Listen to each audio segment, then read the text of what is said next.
Good morning guys! So, it's our third day dito sa El Nido, Palawan and it's currently 5:35 in the morning. So, nandito kami sa may Leo Beach. Dito namin aabangan yung sunrise. Guys, ang cool dito sa may Leo Beach. Ayan o yung mga isda. Woo! Ang cute! Ang cute-cute nila panoorin.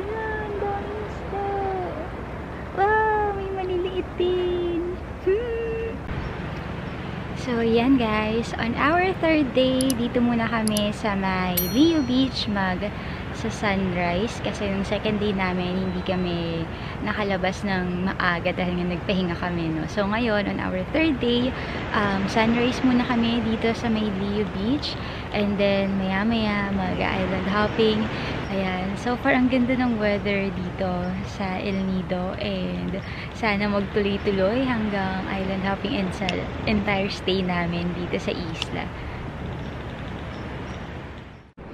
Grabe, look at that view. Shucks, napakaganda. Parang nasa movie, diba? Ang ganda ng El Nido, Palawan. Wow, sunrise.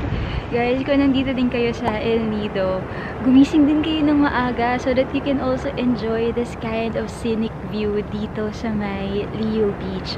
I know, sunset is also beautiful, pero if you want peace, yung tipong ikaw lang, makapagmuni-muni, tahimik, sunrise is the best time. Ang ganda talaga!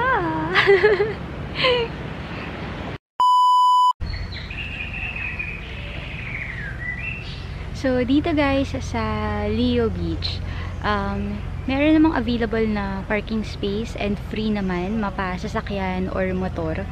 Tapos, meron ding mga iba't ibang kainan, establishments dito sa loob na pwede kayong kumain or drinks, ganyan. So, may mga options naman sa loob. So, kung gusto ninyong tumambay dito, maligo, mag-spend ng siguro kalahating araw ninyo dito sa Leo Beach, kahit na hindi kayo dito naka-check-in so pwedeng-pwede yun. And ayun, wala naman ding entrance fee, and ang maganda pa dito is that tawag niyan, yung sa may entrance pa lang papunta dito, develop siya, or maganda yung structure, so pwede kayong mag-picture din doon, di ba, for Instagram, ganyan. So, dito din kasi yung beach dito is somehow mas pwede siyang paliguan kesa yung doon sa may beach sa may El Nido town. So, ayun. Paglabas namin sa Leo Beach, may nakita kaming karinderya sa tabi. Kaya dito na kami kumain ng heavy breakfast.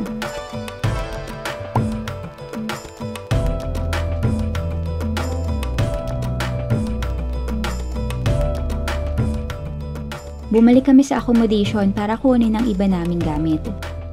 Dito na rin kami sinundo ng tour guide namin kasama ng iba pang guests. We booked our island hopping tours from our accommodation because they gave us discounted rates. Mas mura pa compared to Klook. Kasama na rin dito ang environmental fee, small and big lagoon fee, and syempre ang food.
driver is Lion!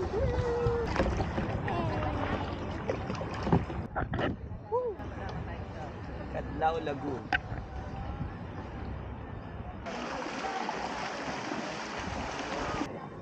Hi guys! So we are now here at Cadlao Lagoon dito sa Tour C ng El Nido, Palawan. And I just want to share na sobrang ganda gamitin nitong DJI Neo, lalo na kung solo traveler ka or kung gusto mo lang i-level up yung mga shots or yung mga pang-post mo sa social media. Kasi in just few clicks, makukuha mo na yung iba't ibang angle or iba't ibang preset ng style ng pagpapalipad ng drone. O diba? Napaka-easy. So dito sa Cadlao Lagoon, kita nyo din yung mga rock limestone formation like this. Tapos merong portion ng dagat na pwede kayong makapag-swim. Look at that color. No filter guys. So napakaganda. And pwede rin kayong mag-kayak. Ayan, may mga nagkakayak. Tapos merong part doon na malalim. Tapos may mga part din naman na mababaw na. Pwede kayong mag-picture taking, magpalipad ng drone, mag-vlog, and all that. So, tamang chill lang dito. And ayun, we have like 1 hour to spend dito sa Cadlao Lagoon. For the kayak naman guys, we rented itong 2-seaters for 300 pesos. Tapos we're going to stay here ng 45 to 1 hour dito sa may Cadlao Lagoon. So maliit lang naman yung lagoon, kaya kapag magkakaya kayo, pwede nyo na tong malibot ng siguro 15 minutes. Tapos you have the option na magstay dito sa mga mababaw na part ng lagoon para mag-swim or mag-picture taking, or pwede rin just to simply rest dito sa lilim, ganyan, grab some snack or drink some water, ganun. So, ayun. And if you're not going to rent a kayak naman, pwede kayong mag-snorkeling malapit doon sa may bangka.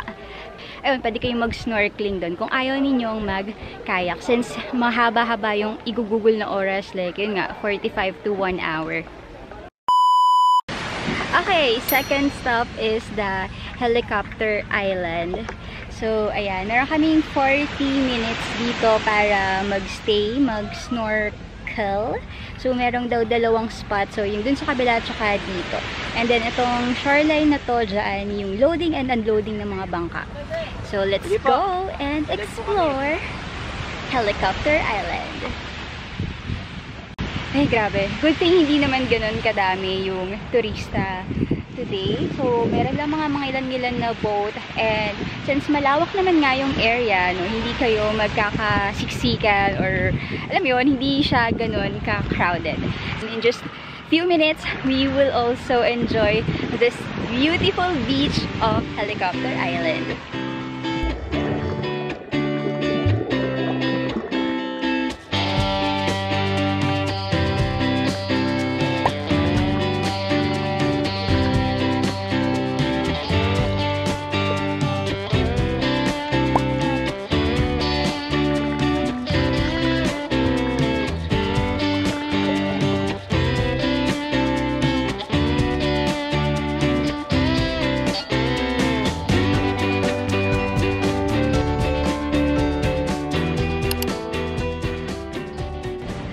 Welcome to our third stop. So this is the Talisay Beach kung saan we are going to have our lunch. And sobrang ganda ng tubig dito. So makita mo yung medyo mababaw, tapos meron siyang, alam mo yun, yung dark blue na medyo malalim. So while waiting for lunch na mai-prepare, me and Lion here, tada! So we're just doing some you know, vloggers stuff. And nandito kami sa kinatatayuan namin na to, The Rocks.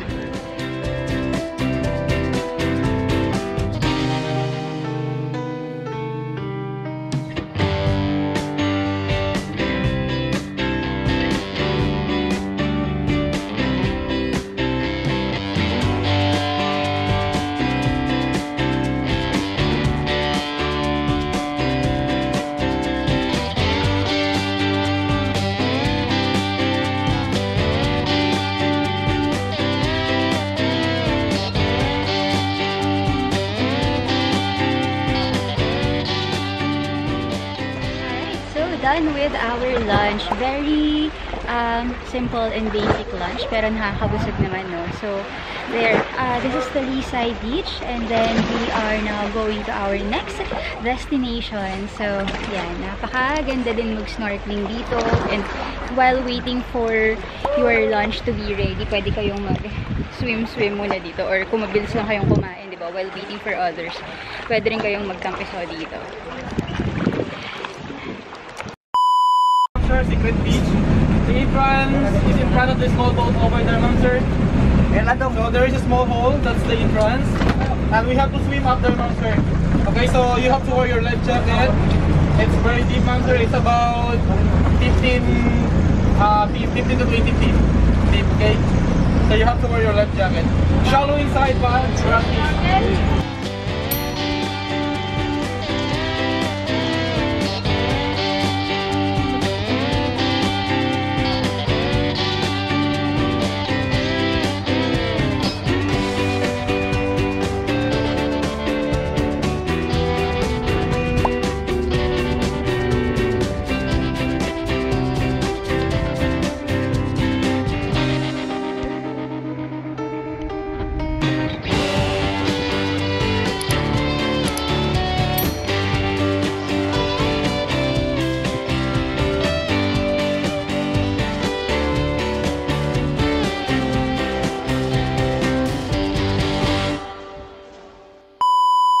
Minsan mahaba ang boat ride going to the next destination.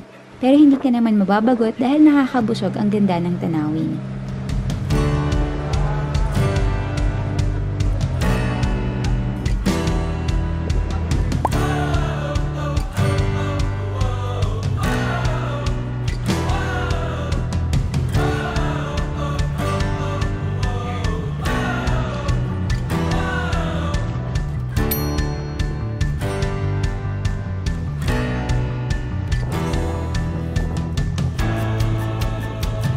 Halos nasa 6 hours din ang total time duration ng Tour C. Magkakalayo ang mga isla na included sa tour na to, kaya medyo matagal ang boat ride from one destination to another. Ito yung hidden beach na wala ng tao. Kasi pabalik na sila.